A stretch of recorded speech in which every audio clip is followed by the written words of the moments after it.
Hey everybody, welcome back to the show. We've got a big one for you here today. We're going to be going over the Lyon Heart Study, a blueprint for heart health. So I'm sure you're aware by now, but heart disease, unfortunately, and cardiovascular death is the leading cause still of all mortality.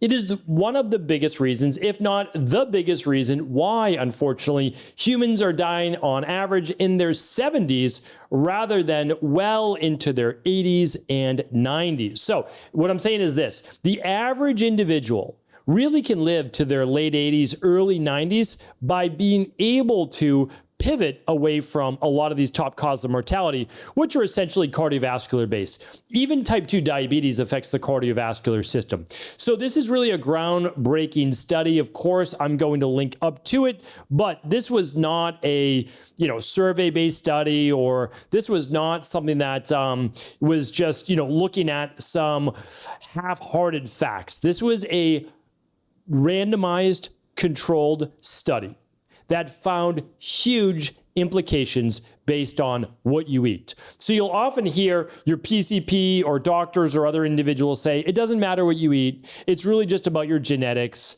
It's all about, just aging as the cause of disease. Well, we know for sure, there's so many studies based on, but we know for sure that this study disproves that, so much so that they ended the study early because clearly one diet was outperforming the other, and they did not want to keep people on this other diet, which, by the way, is literally the American Health Association's diet that they give Americans, which is wild, right? So that's why we have to be careful what we believe the science is or what the government recommends in terms of health or medical. We want to be really careful with that. So what I want to share with you now is exactly what the Lyon Heart Study was all about.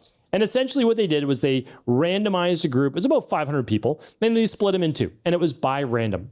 They gave one side, it was 605 patients, so they gave one group a Mediterranean diet. And they gave the other group the Western diet as recommended by the American Medical Association. So it had your typical milk in there and your, breads and your low-fat diet, whatever it might be.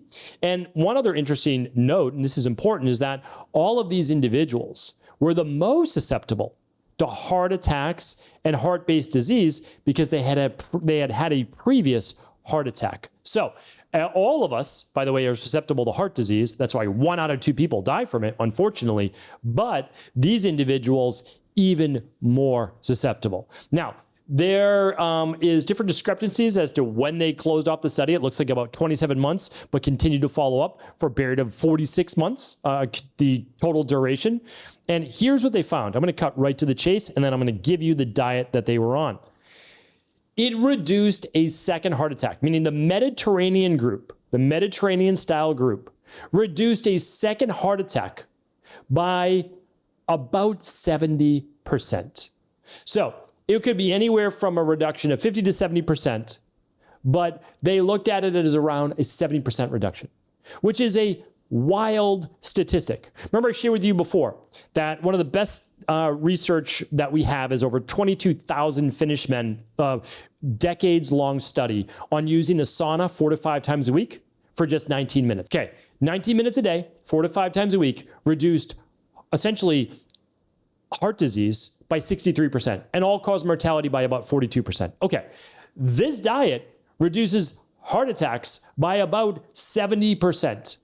Especially those that are most susceptible, which if you can reduce it in the people that are most susceptible, they've already had a heart attack. Imagine what it could do maybe for the rest of us.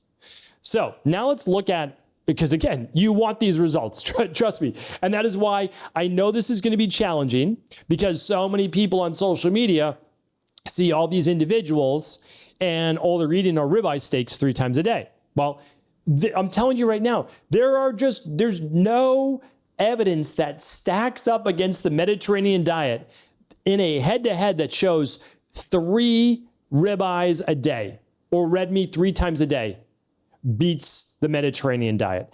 Because honestly, if it did, you know what I'd be doing? Eating 3 ribeyes a day. For sure I would, like no doubt about it. Because all I'm looking for is the best natural edge I can get in terms of my diet and nutrition to reduce inflammation, to reduce dis-ease, to increase health span and lifespan. That's it. And again, I don't know what the future brings. All I'm trying to do is give myself the best chance, like many of us are. So let's check out exactly what they ate. Mediterranean style diet, high consumption of fruit, vegetables, legumes, and whole grains. Okay, so all of these like new animal and carnivore diets, what do they allow? Not whole grains, not legumes, not vegetables.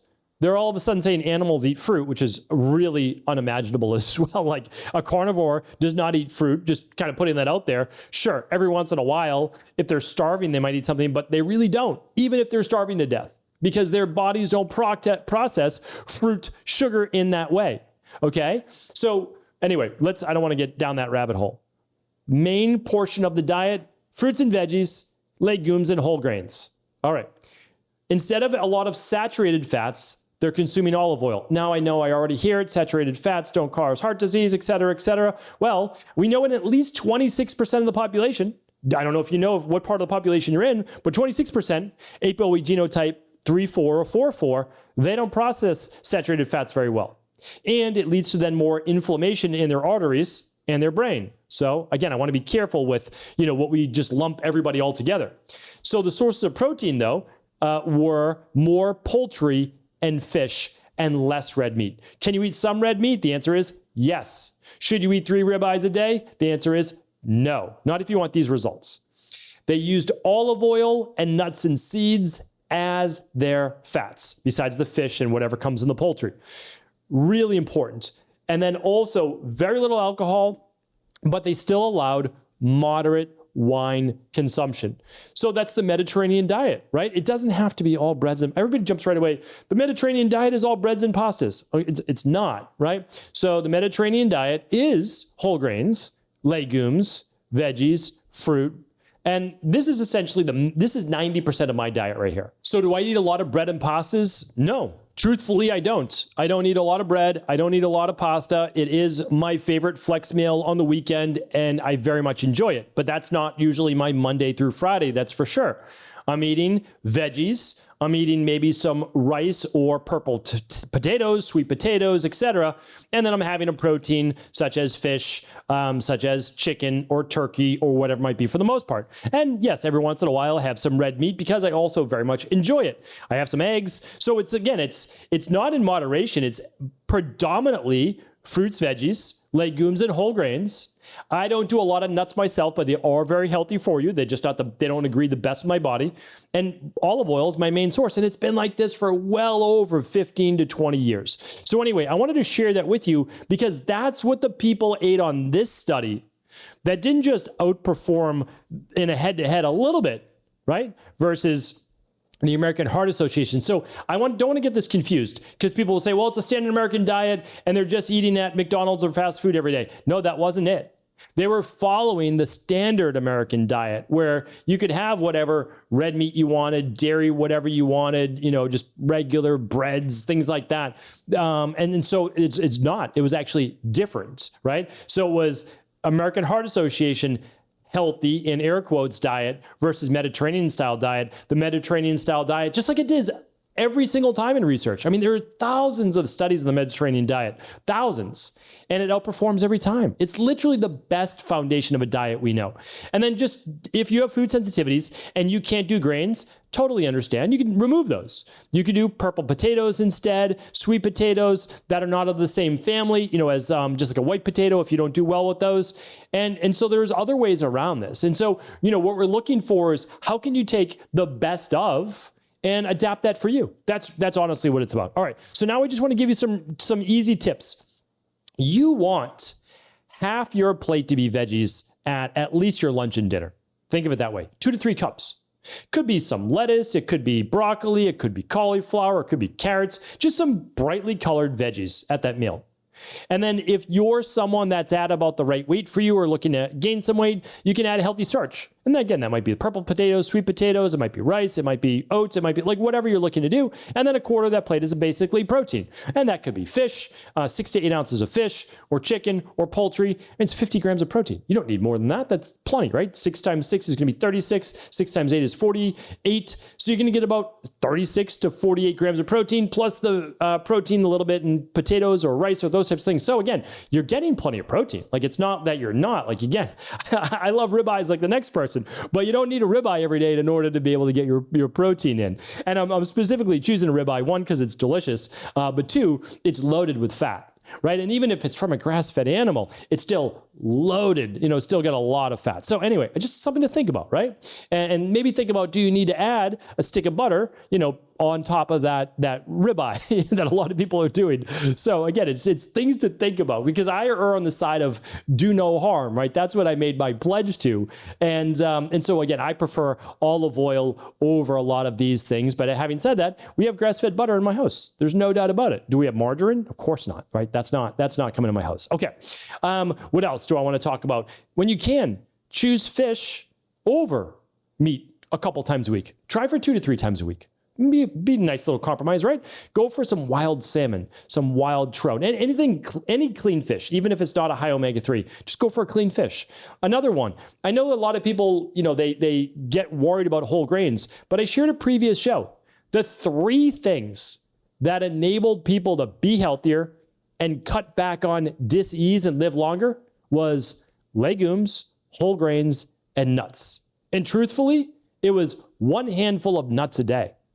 So even if you only do one thing, add that 1 handful, not your entire hand, not a cup, right? But the size of your palm. Add the size of your palm every day. It's about 2 tablespoons. That's it, of nuts or seeds a day. Another great thing that you're able to do. And then the last tip was mindfulness. When you sit down to a meal, really think about what am I eating right now? Is this serving my body? Is this going to give me energy, not just for today, but over the next couple days and weeks? Is this stacking those bricks that I talked about in order to improve your overall life? So just wanted to share that with you. Of course, I am going to link up the research. This was a very strong study. And of course, I would love to hear your thoughts as well. You can leave them in the comments. For this study, head on over to stevencabral.com/3408. Be well, everybody. I'll talk with you tomorrow. Thanks so much for tuning into today's show. Before you go, don't forget to hit that subscribe button. I want to make sure that you're getting our daily content, not missing out on anything functional medicine, wellness, weight gain, weight loss, anti-aging, living longer, stronger, and all of the most cutting-edge research. And if there's any topics you want to hear, feel free to leave them in the comments below. Take care.